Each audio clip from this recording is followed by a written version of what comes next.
বাণিজ্যের শিকার হলো শ্রমবাজারটি।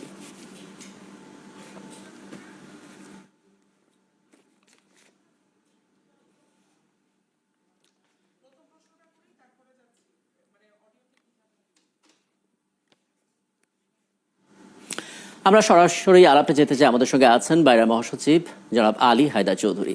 জনাব আলী হায়দার চৌধুরী, আপনাকে আমন্ত্রণ জানাচ্ছি। এবং আমরা আসলে দেখতে পাচ্ছেন যে মালয়েশিয়ার শ্রম বাজার নিয়ে যত ধরনের নাটকীয়তা হয়েছে অন্যান্য কোনো দেশের সাথে আমরা বোধহয় তেমনটা দেখিনি। আমি বোধহয় একটু পরে আপনাকে আবারও দেখতে পাবো। হ্যাঁ, পেয়েছি। একটু বলবেন আসলে এই যে মালয়েশিয়ার সরকার তাদের পক্ষ থেকে যে ঘোষণা দিল বাংলাদেশ সহ আরো 15টি যে সোর্স কান্ট্রি আছে সেখান থেকে তারা কোনো লোক নেবে না, কারণ তারা দেখতে পাচ্ছে প্রচুর অবৈধ অভিবাসী তাদের দেশে আসছে এবং বাংলাদেশ থেকেও আসছে। সেই জায়গা থেকে আমাদের অংশের দায়টা কাদের, আপনারা অন্তত কি দেখেন? আমি এখানে এইভাবে